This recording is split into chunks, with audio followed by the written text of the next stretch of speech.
striking yellow colors.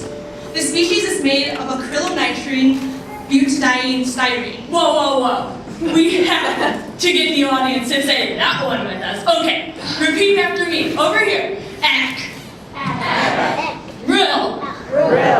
Nutrient styrene. Alright, all together. Ack. Rill. Nutrient styrene.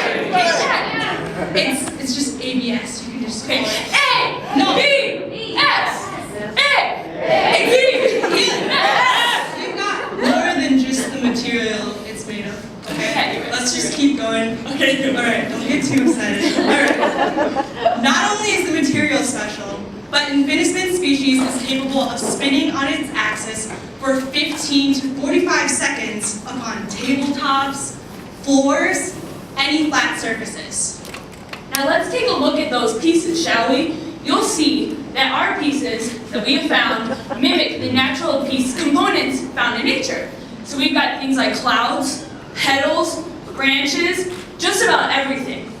And let's take a look at that centerpiece right there. That allows for easy assembly onto the dowel stem. Those three arms in the middle hug the dowel that prevent unwarranted twisting and sliding. We've also discovered a super species that generates lift on its own, meaning when you spin it, it flies. We've done multiple experiments. Let's just demo for them. 1, 2, 3.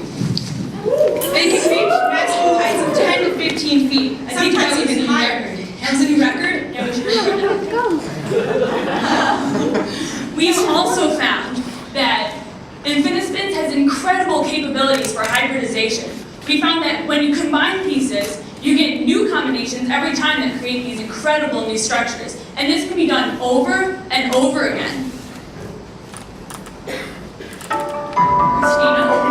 Yeah, I don't think we can keep Infinispins a secret anymore. I think the world needs to know what they're missing. They're ready to know. Well, they found out faster than we thought. Engineers are so inspired by our research, they love Infinispins species. And they plan to produce injection molded pieces sold in $15 kits. Kids ages 6 and up will have them in their hands faster than we thought. At this time, I'd like to invite our team of researchers for Infinispins onto the stage to answer any questions that you might have about Infinispins.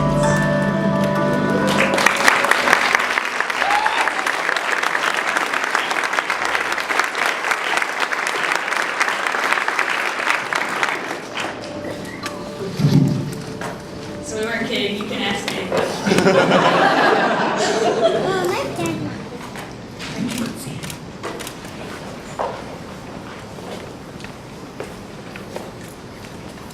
So, how do these toys encourage creativity? Yeah, okay, so go for it. Yeah. Okay, the modular connections, the fact that you can build these tops in any number of ways with any number of pieces and combinations, that coupled with the fact that you can figure out kind of the physics of top spinning on your own, figure out what pieces spin better than other pieces and which ones make them wobble or spin stably or anything along those nature. We feel like that encourages creative play.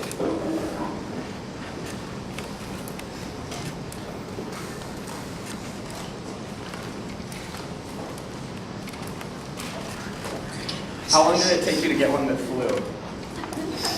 Actually, a couple tries.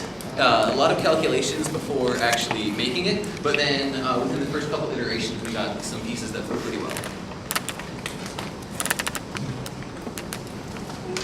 What was the design or the process of making the blades? For any of them? For any of them, yeah. Well, it actually started out as a different toy, and it was kind of an accidental process. We were a little bit discouraged, and we were kind of sitting around, and we're putting these pieces onto these dowels that were originally supposed to be like a dinosaur building kit. And someone discovered that they spun really well. And then from there, we were like, oh, okay, let's do that instead.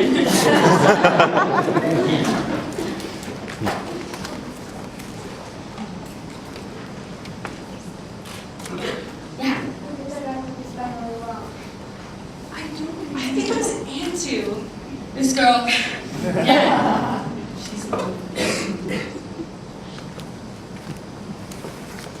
Why do you think they're better than other tops? Most other tops are already made, and it doesn't really challenge you to build and figure out the balance part of it. So there's a creativity, challenge, and fun aspect, whereas existing tops are usually you just spin them, you might get bored really quick, but this one you can keep changing it, and it evolves. What's the age range that you're thinking of for kids that play with it? Starting 6 and up. We also had someone suggest that maybe we could set them out at like executive board meetings, so even like 6 and way up, you know?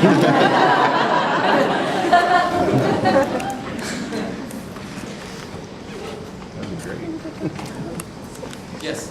How did you decide to choose the different sizes and how they fit on your spinning shaft? You mean for sizing the pieces or for designing the center connection? Either. Okay, so we started with getting a range of sizes, so you wouldn't have all the pieces that are all exactly the same size or weight. So some of them inherently spin really stably by themselves. Some of them work better when they're paired with another piece, and we left that as an explorative activity for people to figure that out. And then as far as designing the centerpiece, it's 3 cantilever beams staggered 120 degrees apart. And that was a deformable body mechanics problem to just figure out how much force we needed to clamp onto the dowel with, and away we went. Yes?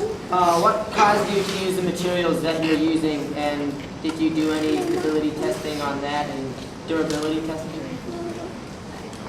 Yeah, okay, so I guess I'll field that question again. So we started off making these out of wood and cutting them in a laser cutter because the 2D profiles works really well for that. We quickly determined that these would probably be made out of plastic if they were mass produced. So we should probably look into plastics instead of wood just to see this is provable, we can do this. And then once we decided that, it was printing them out of ABS on the 3D printers that are here in Rapson Hall. And then as far as durability goes, we've had people play testing them for a while to make sure there's nothing wrong with the connections. So, Yeah. Do any of them show a secondary image when you spin them, kind of like a projector, or maybe thought of that? The shadows that they cast can be really cool sometimes. It doesn't always happen. It's kind of just a matter of luck. But if you want that to happen, definitely.